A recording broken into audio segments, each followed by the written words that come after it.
시편 12편은 우리가 잘 아는 다윗의 노래입니다. 다윗이 살던 시대는 지금으로부터 3천년 전입니다. 속담에 10년이 지나면 강산도 변한다라는 속담이 있지 않습니까? 분명히 3천년 전과 지금은 분명한 차이가 있을 것입니다. 그런데 오늘 말씀을 묵상하다 보면 별로 다르지 않는 한 공통점이 있습니다. 그것은 바로 사람들 사이에 말로 인한 상처와 어려움을 주고 겪으며 그것이 예나 지금이나 분명히 존재한다는 사실입니다. 1절에서 2절에 여호와여 도우소서 경건한 자가 끊어지며 충실한 자들이 인생 중에 없어지나이다. 그들이 이웃에게 각기 거짓을 말하며 아첨하는 입술과 두 마음으로 말하는도다 라고 말씀합니다. 다윗은 하나님께 도와달라고 하나님께 요청합니다. 얼마나 하나님의 말씀을 청종하지 않고 무시하는 사람들이 이때에 많았다면 경건한 입술을 가진 자와 충실한 자들이 다 없어졌다고 노래하겠습니까?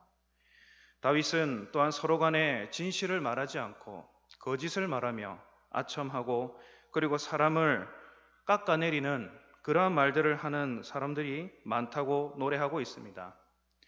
지금도 마찬가지 아니겠습니까?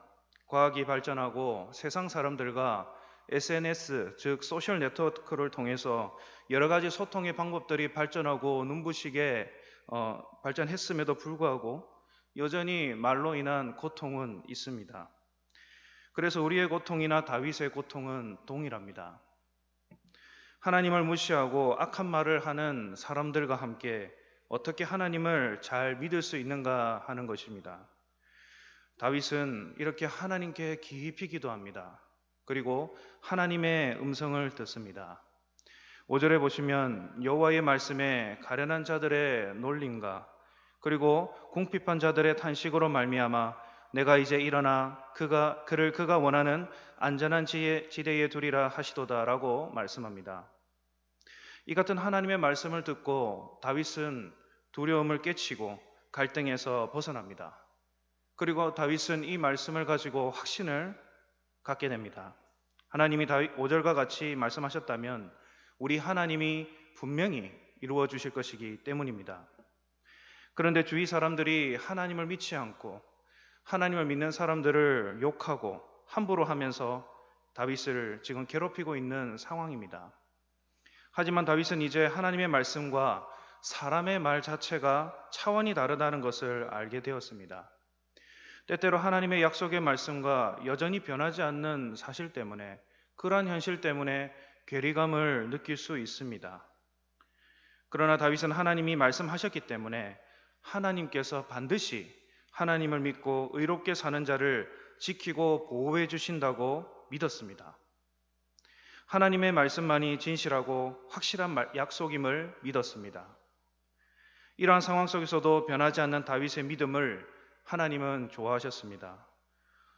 누구나 다윗처럼 하나님의 약속의 말씀을 믿고 있으면 하나님께서 우리 성도님들을 위대하게 사용하실 겁니다. 이것이 시편 12편이 우리에게 주는 교훈입니다. 이러한 다윗의 믿음과 함께 오늘 이 본문에 나타난 하나님의 말씀은 어떠하다고 우리에게 말하고 있습니까? 6절에 보면 여호와의 말씀은 순결하며 흙 도가니에 7번 단련한 은 같도다라고 말씀합니다. 오늘 이 말씀에서 다윗은 하나님의 말씀이 얼마나 순수한지 또 얼마나 완전한지 그리고 얼마나 놀라운가라고 하며 고백합니다. 흙 도가니에 7번 단련한 은 같다는 것은 하나님의 말씀은 찌꺼기가 단 하나도 섞이지 않은 순수함 그 자체라는 뜻입니다. 하나님의 말씀은 순수하고 거짓이 없습니다. 그 어떤 왜곡도 없습니다. 하나님이 말씀하셨다면 그대로 이루어집니다. 영원히 이루어집니다.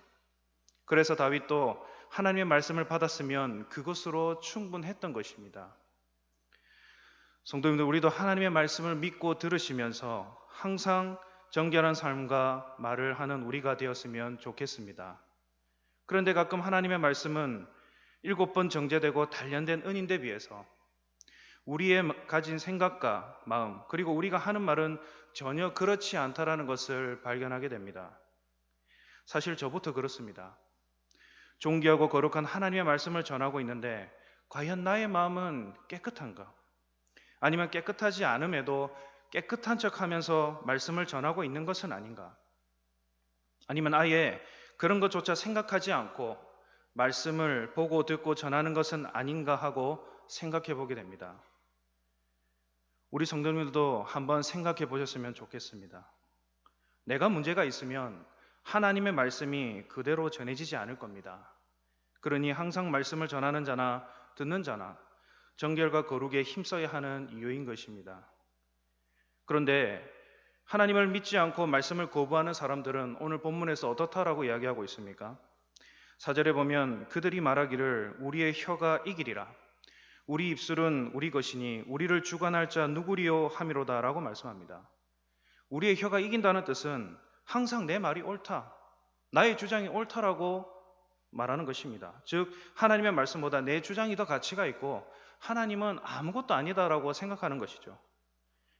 그리고 그 뒤에 우리를 주관할 자가 누구리요라고 말씀하고 있는데 자기가 옳다고 하면 옳고 틀리다고 하면 억지를 써서라도 주장하는 사람, 자기를 합리화하는 사람을 나타냅니다. 혀를 통제 못하는 사람인 것입니다. 이들은 자신들을 하나님도 어찌할 수 없다고 말씀합니다. 이들의 영적 상태는 마치 사사기 시대의 사람들과 같이 자기 소견대로 옳은 대로 행동하는 사람의 그것과 같습니다. 이들은 하나님을 경외하지 않고 믿지 않기 때문에 그렇게 행동합니다. 그렇다면 지금 우리는 어떻습니까? 우리 공동체 가운데 하나님의 말씀을 등한시하고 말씀을 이기려고 하는 성도님은 계시지 않을 것이라 생각합니다. 하지만 스스로를 돌아보실 때 정말 그렇습니까? 제 6계명을 아마 다 아실 겁니다. 살인하지 말라입니다. 하나님은 자신의 형상인 사람을 해치는 것을 10계명을 통해 엄중히 경고하고 있습니다. 예나 지금이나 사회에서도 사람을 죽이는 죄에 대해서 결코 가볍지 않은 형벌을 내립니다. 그런데 우리가 말로 사람에게 위해를 가하는 행동은 어떻습니까? 오늘 본문에서 다윗은 아첨하는 말과 속임수와 더불어 교만하고 무례하게 말하여서 이웃에게 해를 가하고 그 이웃에게 상처 주는 것에 대해 하나님께 탄식하고 있습니다. 우리는 이웃에 대해서 소위 말을 함부로 하는 것에 대해서도 조심해야 합니다. 이것은 교회 공동체 안에서도 마찬가지입니다. 그 사람과 내가 친하다고 해서, 내가 그 사람의 모든 것을 알고 있다고 해서 말을 함부로 해서는 안 되는 것이죠. 이것은 사람을 죽이는 행동이 될 수 있기 때문입니다. 몇 가지 특수한 상황을 제외하고 우리는 항상 말에 대해 신중하고 조심스럽게 해야 합니다. 저는 하나님의 말씀을 가르치고 선포하는 목사입니다. 항상 언행에 대해서 신중하고 조심하면서 성도님들을 대하고 가족들을 대해야 하지만 늘 그렇게 살고 있는가 스스로 자문하게 되면 솔직히 저도 자신할 수가 없습니다. 제가 대학 시절 선교단체에서 MT를 간 적이 있습니다. 그곳에서 밤에 함께 모여서 멤버들 간에 자기 속에 있는 이야기를 하는 시간을 가졌습니다. 그리고 2명의 자매에게 고백을 받았습니다. 사랑 고백이 아닙니다. 뭐라고 말을 했냐면 저는 선배 때문에 정말 마음에 깊은 상처를 받았습니다. 라고 이야기하는 것입니다. 정확하게 언제 어디서 그랬는지 도대체 제가 어떻게 상처를 주었는지 알 수는 없었지만 그 자매들은 그렇게 저에게 고백했습니다. 그때는 저는 그 말에 동의하기가 너무 힘들었습니다. 내가 말을 잘 못하는 사람인가? 그런 생각조차 하지도 못했습니다. 근데 결혼을 하고 가정을 이루고 교회를 섬기는 일을 하면서 제가 아내와 아이들에게 또 성도님들을 대하면서 제가 하는 말을 들여다보고 그리고 그 친구들의 말을 생각해 보니 동의가 되는 것입니다. 아, 나는 이런 사람이었구나. 말에 비수를 꽂는 사람이었구나.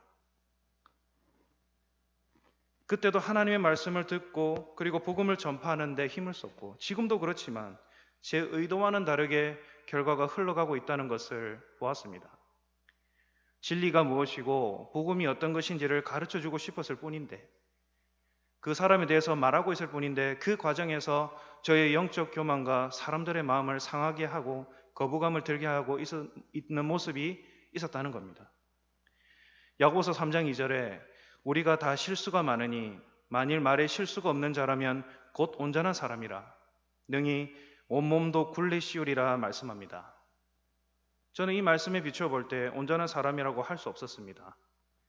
복음도 믿고 성경의 진리도 믿고 있지만 말씀을 전하는 제가 정결하지 못하다면 하나님의 말씀의 영광을 드러내지 못하고 있는 것이라 할 수 있기 때문입니다.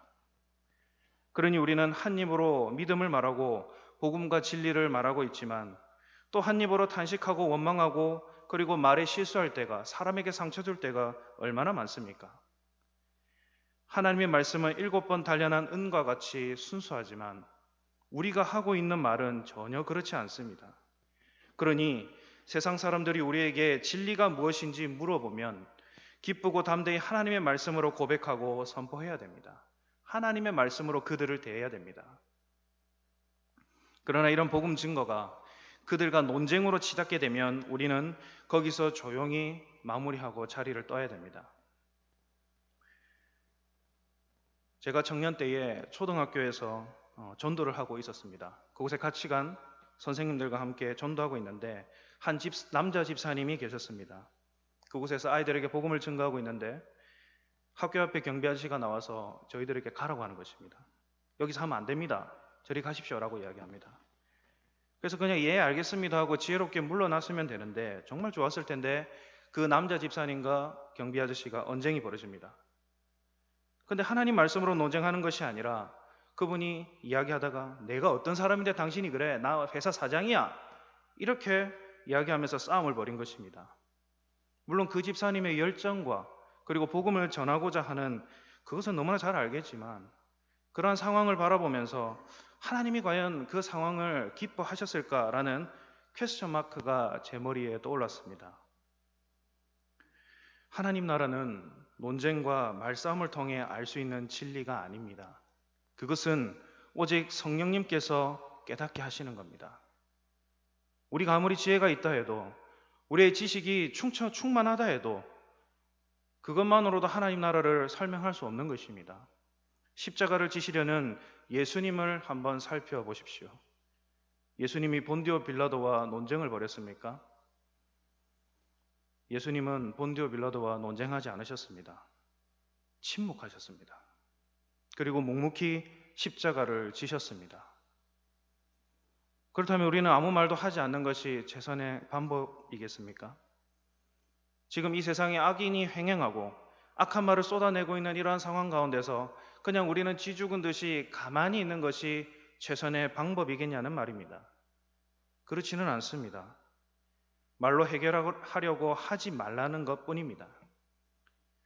그런데 주님을 믿는 우리 안에서도 모든 것을 말로 해결하려는 조급함이 있습니다.